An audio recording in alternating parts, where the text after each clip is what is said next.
팬덤은 시간이 지나면 어떻게든 좀 멀어질 수밖에 없다라는 말씀을 드렸잖아요. 그러다 보니까 신생 팬덤을 계속 만들어야 되는 예를 들면 넥스트 임영웅은 누구야? 넥스트 BTS는 누구야?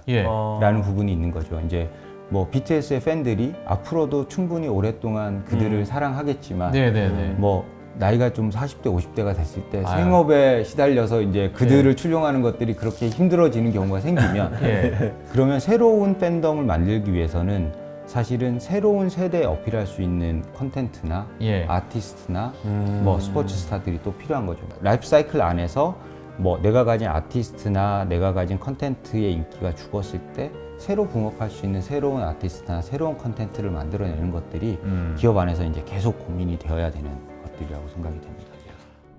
이게 정체성을 반영하다 보니까 지금 얘기한 세대별 뭐 이런 게 좀 차이가 날 것 같아요. 그렇죠? 알겠습니다. 자, 그러면 우리가 뭐 사실 이런 트렌드만 또 보고 넘어가면 안 될 것 같습니다. 그렇지. 그러니까 전반적으로 이제 미디어나 또 엔터 산업에 뭐 어떤 전략들을 또 펼쳐야 될까? 기업 입장에서. 이 분야 기업들이 그렇죠. 도대체 뭐 당연히 슈퍼팬을 만들고 싶겠죠. 그렇지. 하지만 이제 뭐 전략이 우리가 또 궁금하니까. 그렇지. 자, 어떤 전략들이 또 있을까요? 뭐 저희 리포트에서는 크게 이제 4가지를 말씀을 드렸습니다. 그래서 이 슈퍼팬들로 이루어진 강력한 팬덤의 니즈를 충족시키는 것이 사실 일반 팬들 그리고 좀 더 대중적인 소비자한테 어필하는 것보다 훨씬 더 큰 가치를 만들어낸다. 더 큰 가치. 네네. 이게 말씀드린 것처럼 이제 똑같은 자원을 어디에 쓸 건가의 문제이긴 합니다. 그래서 선택의 문제인데. 네네. 슈퍼팬들한테 썼을 때는 슈퍼팬들을 만족시킨다라는 얘기는 이들이 일반 대중이나 일반 소비자들을 또 다시 끌어들인다라는 효과들이 있기 때문에 사실 이제 똑같은 자원을 어디에 쓸 건가 측면에서 슈퍼팬에 썼을 때 뭐 손쉬운 시장 고객 확대 측면에서 보면 훨씬 더 기대 효과가 크다.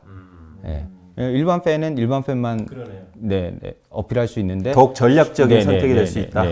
그다음에 이제 뭐 두 번째로는 사실 이런 게 이제 그 팬 커뮤니티에 대해서 단순히 표면적으로 이제 파악하고 어떻게 쓸까라는 측면에서 요즘 훨씬 더 깊은 이해와 참여를 유도를 한다라는 측면이 있습니다. 그래서 일반적으로 통계를 뽑아서 이 사람들이 얼마를 쓰고 뭐 몇 번이나 콘서트를 오고 이런 것들도 중요하지만 사실은 이들이 뭐 포럼이나 토론이나 소셜 미디어에서 어떤 얘기를 하는지 팔로워들의 코멘트나 뭐 실제로 얼마나 구매를 했냐가 아니고 어떤 것들을 구매했는지까지 다양한 이제 데이터 분석을 통해서 팬들이랑 상호작용을 해야 되기 시작을 하는 거죠. 그래서 아까 앞에서 잠시 말씀드렸는데 과거에는 팬 커뮤니티가 제3자인 이 팬클럽 회장이 인터넷 커뮤니티에서 운영하는 형태로 되다가 요즘은 기획사들이 이런 것들을 다 인하우싱이라고 하죠. 그래서 뭐 하이브 같은 경우에도 이제 팬덤 커뮤니티를 내재화하고 내부에서 이것들이 소통이 되는 것들을 보면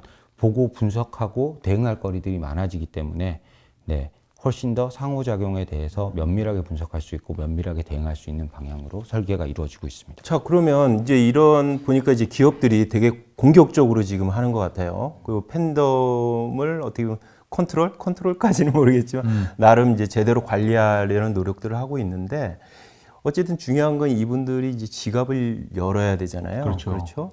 이 지갑을 열게 하는 방법. 그걸 좀 알려주셔야 돼요. 알면 나도 알고 싶네요. 어떻게 열지 그걸? 그러니까 이게 뭐 절대적으로 지갑을 열게 하는 방법은 그 팬덤의 크기에 영향이 있다라고 생각을 하고요. 이것들이 이제 뭐 어쨌든 마케팅하는 입장에서는 조금 더 넓은 시장에 효과적으로 어떻게 쓰느냐라는 것을 봤을 때 뭐 아티스트도 사실 요즘 뭐 유닛 단위로 움직여서 이렇게 전체 팀을 쪼갰다가 합쳤다가 하기도 하는데 컨텐츠에서 보면 흔히 얘기하는 이제 프랜차이즈 형태의 컨텐츠를 얘기를 합니다. 잘 아시는 게 뭐 그 스타워즈 본편들이 있고 약간 외전 같은 것들이 쫙 나오고 맞아요. 그다음에 슈퍼맨을 위시한 이제 DC 코믹스 그리고 사실은 저희가 제일 익숙한 거는 앞에서 말씀드렸던 것과 같이 이제 어벤져스라고 얘기하는 이제 어벤져스를 중심으로 해서 파생 컨텐츠로 이루어진 마블 시네마틱 유니버스라는 게 대표적인 이제 이 프랜차이즈 컨텐츠인 거죠. 이런 것들을 보면 말씀하신 대로 이제 뭐 과거에도 미디어 엔터테인먼트에서는 원 소스 멀티 유즈라는 표현을 되게 많이 썼었어요. 예. 소스는 하나인데 이것들이 돈을 벌어들이는 것들을 여러 개를 만들어서 관리를 하는 게 아까 말씀하신 대로 지갑을 열게 만드는 방법들인 거죠. 예. 그러니까 새로운 시리즈들이 나왔을 때 과거의 시리즈들을 보고 이해하는 것들 그리고 이 시리즈가 나왔을 때 관련된 굿즈를 어떻게 팬들한테 전달하고 판매를 할 경우 그 심지어는 이런 파생 컨텐츠들 중에 어떤 것들이 영화를 찍다 보면 사실은 망하는 편도 생기잖아요. 그러니까요. 그러면 이들을 뭐 흔히 이야기하는 심폐소생하는 것도 연계된 프랜차이즈 컨텐츠를 가지고 다시 살려내는 경우도 있고요. 예. 그래서 어쨌든 뭐 그리고 이거는 영화로 만들 얘기는 안 되는데 사람들이 충분히 관심을 가질 내용이야라고 얘기하면 OTT 전용 컨텐츠로 만들어서 뭐 앞에서 영화에서 얘기하지 못했던 시간이 오래가 걸리는 서사라던가 매우 이제 오밀조밀한 작은 얘기들을 OTT 전용 컨텐츠에서 조금 작은 스케일로 이제 푸는 경우도 있긴 하고요. 예. 네. 이게 엄청난 서사 같네. 아, 이게 뭐 어마어마한 한 전략. 컨텐츠를 갖고 예. 그냥 뭐 대박을 터트린다 여기에 집중할 게 아니고 그걸 갖고 계속 꼬리를 물고 이걸 해야지 결국은 지갑을 열게 될 거다. 네, 네. 예. 라는 그런 것 같습니다. 아까 말씀 주셨던 것 중에 이게 팬덤은 시간이 지나면 어떻게든 좀 멀어질 수밖에 없다라는 말씀을 그렇구나. 드렸잖아요. 그러다 보니까 또 하나가 이제 다른 지갑을 열어야 된다라는 측면에서 그렇죠. 예, 이제 신생 팬덤을 계속 만들어야 되는 흔히 뭐 얘기를 하자면 예를 들면 이런 말씀 드리면 팬들이 싫어하실 텐데 이제 예. 넥스트 임영웅은 누구야? 넥스트 BTS는 누구야? 예. 라는 부분이 있는 거죠. 이제 뭐 BTS의 팬들이 앞으로도 충분히 오랫동안 그들을 사랑하겠지만 네네네. 뭐 이제 나이가 좀 40대, 50대가 됐을 때 아유. 생업에 시달려서 이제 그들을 추종하는 것들이 그렇게 힘들어지는 경우가 생기면 예. 그러면 새로운 팬덤을 만들기 위해서는 사실은 새로운 세대에 어필할 수 있는 컨텐츠나 예. 아티스트나 뭐 스포츠 스타들이 또 필요한 거죠. 이게 자연스럽게 만들어지는 것들이 사실은 뭐 스포츠라는 것들은 그들이 본업을 하다 보면 생기는 거지만 사실은 아티스트랑 컨텐츠는 팬덤이 없으면 아예 돈을 벌 수가 없는 구조인 거잖아요. 예. 네, 그러네. 그러다 보니까 이제 결국은 이 라이프 사이클 안에서 뭐 내가 가진 아티스트나 내가 가진 컨텐츠의 인기가 죽었을 때 새로 붕업할 수 있는 새로운 아티스트나 새로운 컨텐츠를 만들어내는 것들이 기업 안에서 이제 계속 고민이 되어야 되는 것들이라고 생각이 됩니다. 야, 정말 어마어마한 전략이 필요하네요. 필요합니다. 필요하고 예. 여러 가지 그 사이클이 있기 때문에 그러니까. 그 부분에 대한 이해도도 좀 해야 되고 자 그러면은 우리가 또 주의해야 될 점이 또 있어야 될 것 같아요. 그러니까 이 뭐가 전략 있을까요? 중에서 프로 진행하시다 보면 많이 들으셨을 것 같은데 항상 하이 리스크 하이 리턴 예. 양날의 검 예. 그래. 그러니까 그렇죠. 이들이 훨씬 더 팬들을 추종하고 돈을 많이 쓰고 더 많이 찾아가는 대신에 뭔가 뭐 흔히 뭐 요런 돌아섰다? 이제 연예인들 뭐 뭐 사건 결혼 있잖아요. 기사 뭐 내지는 하다못해 이제 스캔들 기사들이 나오면 확 팬들이 돌아서는 경우들도 많잖아요. 그렇죠. 맞아요. 그러니까 많이 기여를 하는 팬들일수록 돌아섰을 때의 리스크도 훨씬 커지는 거죠. 왜냐면 기대가 컸는데 그렇죠. 엄청나게 좋아하고 기대가 컸는데 그런 배신감 뭐 그런 게 느껴질 수도 있겠구나. 앞에 보셨던 것처럼 이들은 뭐 예를 들어 컨텐츠를 기준으로 보면 유료 채널 구독 개수도 훨씬 많고 뭐 또는 이제 유료 컨텐츠를 사는 숫자도 훨씬 많다 보니까 네. 이들이 돌아섰을 때 뭐 아이고. 기업 내지는 그 사업을 영위하는 사람들이 잃어야 될 것들도 훨씬 더 많아지는. 타격이 크겠네요. 그러니까 최선을 다했던 여자친구가 어. 뒤돌아서면 무섭잖아요. 모르겠습니다. 네, 앞뒤 물불 안 가리고 그냥 돌아섰잖아요. 예. 뭐 그런 게 아닐까. 자, 이렇게 생각이 드는데. 자, 그렇다면은 뭐 결국에는 슈퍼팬의 이탈을 좀 막아야 된다. 뭐 이렇게 그렇지. 예. 또 생각이 드는데. 자, 그럼 뭐, 이탈 막으려면 이 해지율이라고 그래야 되나요? 슈퍼팬 난 더 이상 이제 안 해. 어떻게 해야 됩니까? 이거 줄여야 되잖아요. 사실 예. 그 리스크 있는 건 뭐 엄연한 현실이지만 리스크를 이제 최소화하려면 어떻게 해야 되는 거죠?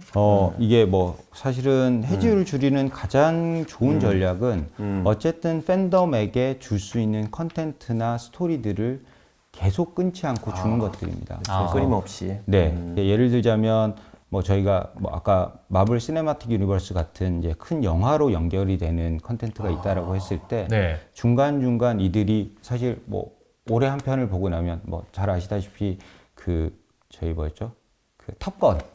탑건. 네, 사실 정말 엄청 팬덤이 오랜만에 있었지만 중간에 없어졌다가 없어요. 새로 생기잖아요. 네. 만약에 이제 탑건이라는 것이 중간에 이제 TV 시리즈물로 나오고 뭐 넷플릭스의 OTT로 예전에 나왔다라고 맞아. 하면 그걸 훨씬 더 추억하고 기억하고 거기에 돈을 쓰는 사람이 많았겠듯이 맞아요. 끊기지 않게 뭔가를 이제 그랬었을 계속 전달을 거고. 해야 된다는 거죠. 그래서 뭐 예를 들자면 컨텐츠나 플랫폼 경험 같은 경우에는 번들링 상품을 만든다거나 예. 아니면 뭐 프리퀄 숨겨진 옛날 스토리, 외전 이런 것들을 계속 만들어주는 필요가 있을 거고요. 예. 아티스트 같은 경우에 이제 부득이하게 이들이 쉬어야 되거나 뭐 아까처럼 군대를 가야 될 때는 아티스트 없이도 그 아티스트의 IP들을 계속 흘려낼 수 있는 것들이 좀 필요한 거죠. 그래서 대표적으로 지난해였나요? 지지난해였나요? 그러니까 BTS 없이 서울에서 사실 BTS 행사를 한 거죠. RM만 나와서 뮤직비디오를 틀어주고 팬들이 한강에서 모여서 행사를 했던 것들이 사실 이들이 군대를 가고 많이 떠나 있음에도 불구하고 팬들한테 계속 인게이지를 하게 만드는 행사들을 이제 기획하는 거죠. 그러니까 지속적인 컨텐츠 제공, 그런 서비스 제공, 그게 되게 중요하다. 예. 그 다음에 또 하나가 이제 익스클루시비티를 좀 활용을 하는 건데요. 예를 들자면 이제 슈퍼팬들한테 더욱 어필할 수 있는 히든 에피소드. 그러니까 예를 들어서 이 콘텐츠다라고 하면 전체 서사를 다 알고 있어야 이해할 수 있는 작은 스토리들이거나 아니면 뭐 앨범에서 뭐 슈퍼팬들한테만 익스클루시브하게 제공되는 데 들어간 히든 트랙. 그런 게 있어요? 네네네. 그러다 보니까 사실 이런 것들이 아까 말씀드린 유료 팬클럽에서도 예. 뭐 예를 들어서 이제 저희 같은 세대는 좀 이해하기가 힘들 수도 있는데 뭐 1년 동안 얼마를 내야 팬클럽으로 인정을 받을 수 있어라고 하면 사실은 주머니가 잘 열리지 않는데 팬클럽에 가입을 하고 얼마를 내면 팬클럽만 가질 수 있는 익스클루시브한 굿즈를 준다라고 하면 그것을 받기 위해서라도 가입을 하게 되고 그러다 보면 이제 거기서 나오는 한정판. 컨텐츠들을 계속 한정판. 소비를 하게 되고 그러다 보면 이제 더더구나 그 팬덤에서 빠져나가기가 힘들어지는 상황으로 이제 유도를 하는 것이죠. 그러니까 지속적인 컨텐츠 이 제공, 그렇죠? 끊기지 않고. 예. 그 다음에 지금 얘기하신 게 뭐죠? 지금 방금 얘기하신 익스클루시브한 그러니까 한정판. 네. 그렇지. 이거를 이제 슈퍼팬이 되면 이걸 이제 받을 수 있다 조건. 자, 여기서 제가 이제 갑자기 궁금한 게 하나 더 생겼는데 보통 우리가 어떤 산업이 발전하는 과정에서 기술이라는 게 되게 중요한 이제 역할을 해요. 근데 제가 예전에 팬덤 경제학을 한번 이제 본 적이 있는데 그런 얘기들이 있는데 팬덤이라는 게요, 이 기술 발전과 함께 발전을 했다라는 건데 그 사례로 뭐가 있냐면 19세기에 음악광이 등장을 하기 시작을 했대요. 18세기, 17세기에 음악광이 등장한 게 아니고 19세기에. 근데 그 이유가 철도와 통신이 등장하면서래요. 왜? 철도가 생기니까 내가 갈 수가 있어. 갈 수 있고. 그리고 통신이 생기니까 그 정보가 상대적으로 그 전에 비해서 몇 달 뒤에 내가 정보가 전달되는 게 아니고 바로 전달되니까 뭔가 이렇게 내가 좋아하는 팬에 대한 사람들의 뭐 정보 교류라든가 이런 게 잘 된다라는 거예요. 대단히 난 흥미롭게 들었거든요. 근데 지금 요즘 뭐 AI 시대다, 그리고 뭐 하여간 지금 엄청나게 SNS 특히 이런 이제 기술 발전이 뭔가 이런 지금 오늘 얘기한 팬덤 경제에 미친 영향이 꽤 클 것 같은데 어떤가요? 최근의 기술 발전과 연계해서 얘기를 해주신다면. 말씀 주신 것처럼 예전에는 음악이라는 것은 사실 라이브로 연주되던 것들이기 때문에 내가 떨어져 있는 도시에서는 그 음악을 들을 수 없었는데 그렇죠. 말씀하신 대로 그렇죠. 철도가 발달되면서 내가 그 콘서트를 갈 수 있게 됐잖아요. 그 이후에 레코드라는 게 생기다 보니까 그렇죠. 라이브가 아니더라도 내가 음악을 즐길 수 있고 들을 수 있는 게 생기고 콘서트 시장에 추가적인 시장이 더 생긴 거죠. 근데 이제 최근의 기술들로 또 넘어오면 저희가 스마트폰이 생겼고 스트리밍 서비스가 생겼고 소셜 미디어 SNS라는 플랫폼이 생기다 보니까 그 음악 소비가 예전에는 뭐 표현이 좀 진부합니다만 전축이 있는 공간에 가야 음악을 들을 수 있어야 되는데 그렇죠. 지금은 always connected 된 상황에서 내 스마트폰으로 그들의 음악을 소비할 수 있는 거고요. 그다음에 단순히 이게 원웨이로 흐르던 이 소비의 방향이 이제 뭐 SNS랑 플랫폼들이 생기니까 내가 주는 반응에 아티스트들이 반응을 해주고 맞아요. 그다음에 플랫폼이라는 것들이 아티스트들이 언제 어디서 어떻게 돌아다니고 있어, 무슨 영화를 찍고 있어, 그리고 이제 그런 것들이 내가 좋아하는 아티스트가 내지는 뭐 영화 배우가 어디서 어떤 영화를 찍었어라고 하면 그걸 서로 공유하고 찾아서 거기 가서 이제 관광 상품으로도 개발이 되고 저희도 이제 영화 찍은 중요한 데 가면 엄청 관광 상품이 그렇죠. 되어 있잖아요. 네, 그러니까 이런 것들이 사실은 새로운 경제들을 기술 발전에 따라서 그 해당하는 영역에 점점점 플러스 시키는 것들이 더 크다라고 생각해요. 물론 상대적으로 아까 말씀하신 이제 라이브 콘서트들이 그럼 상당히 줄지 않겠느냐라고 하는데 사실 또 라이브라는 것들은 우리가 음악을 플랫폼에서 스트리밍으로 듣는 거랑은 다른 정형화된 형태가 그렇죠. 아니기 때문에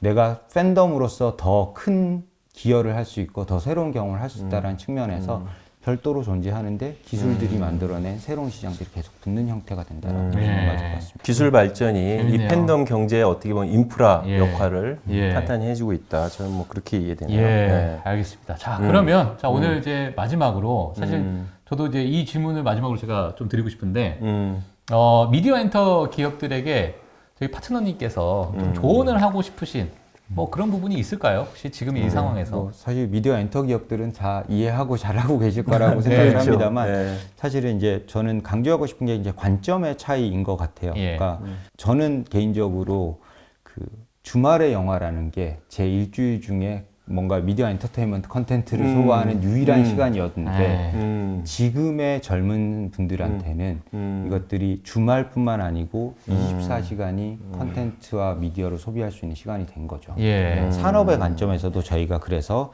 주말의 여정이 아니고 이 팬덤 같은 것들은 평생의 여정으로 봐야 돼. 라는 이제 관점을 보면 결과적으로 아까 말씀드렸던 뭐 되게 작고 단순한 유인들을 많이 주는 것도 좋지만 앞에서 제일 처음에 말씀드렸던 내가 좋아하는 팬덤은 나의 정체성을 결정을 해주는 거야. 예. 그리고 그 정체성이라는 건 제가 평생 동안 가지고 가야 된다라고 한다면 사실은 저를 둘러싼 팬덤에서 내지는 제가 좋아하는 컨텐츠나 아티스트나 운동선수들이 어떤 모습을 보여주는 것이 나한테 계속 이 팬덤을 유지할 수 있게 만들어주는지에 대한 근원이 되는가를 한 번 더 곱씹어 봤을 때 이들을 조금 더 컨텐츠가 됐던 아티스트가 됐던 단기적이고 뭐 좀 편협한 시각보다는 조금 더 넓고 긴 길게 시각으로 보여라. 이들을 어떻게 활용을 할지를 좀 고민을 해야 된다라고 생각을 합니다. 네.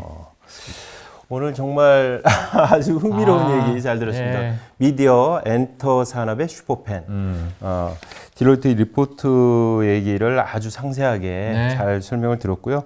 참 재밌게 들었고 마지막으로 혹시 뭐 하시고 싶으신 얘기 뭐 있으신가요? 뭐 저는 오늘 얘기 들으면서 예전에는 우리 때는 물론 이제 세대 차이가 있겠지만 좀 낭만이 있었던 것 같은데 라는 생각이 드는데 낭만. 자 이게 요즘엔 다 전략으로 넘어간 듯한 느낌이 드니까 모르겠네요. 이게 아까 뭐 커뮤니티 얘기. 그 예. 커뮤니티는 옛날엔 자발적으로 했는데 지금 아예 기업들이 그러니까요. 나름 예. 전략적으로 접근한다고 이제 그러셨단 말이에요. 하여튼 그런 게 있습니다. 예. 저는 반대로 네. 이제 그 말씀하신 이제 그런 낭만이 있는 얘기가 과거에는 우리들만의 얘기였거든요. 그렇죠. 제 동네를 벗어나기 힘들고 한국을 벗어나기 힘들었는데 예. 요즘은 뭐 흔히 시쳇말로 뭐 Do you know 네, 시리즈처럼 네. 이제 예. Do you know BTS, Do you know Parasite가 나오는 거죠. 예. 전 세계 사람들이 그렇죠. 기생충을 보고 맞아요. 박찬욱 감독을 알고 예. 오징어 BTS를 게임 알고 보고. 예. 오징어 게임을 알잖아요. 그러다 보니까 말씀하신 대로 이게 사업화 되는 거에 대한 좀 섭섭함도 느끼시겠지만 이게 저는 반대로 글로벌라이즈 되고 있고 전 세계에 우리 컨텐츠가 누가 자랑하고 얘기할 것들이 생기고 이것들에 한국 사람뿐만 아닌 외국인 슈퍼팬이 생기는 거에 대해서 저는 개인적으로 되게 뿌듯하다. 자랑스럽습니다. 그러니까 이 팬덤 경제라는 게 이게 뜨는 이 시점에 또 때마침 우리나라 K-컬처 지금 얘기하신 뭐 K-영화 예. 그렇죠? 뭐 K-팝, 뭐 K-드라마 뭐 수많은 이런 이제 K자 붙은 여러 가지들이 잘 이게 주로 이제 또 콘텐츠 관련 내용들이니까 저는 이제 그게 되게 어떻게 보면 우리에게 되게 큰 뭔가 구군이라고 그래야 되나? 그런 게 온다는 그런 느낌을 받았습니다. 네, 감사합니다. 오늘 이제 슈퍼팬 얘기를 잘 들었고요. 아주 흥미롭게 들었다면 구독과 좋아요 꼭 부탁드리겠습니다. 감사합니다.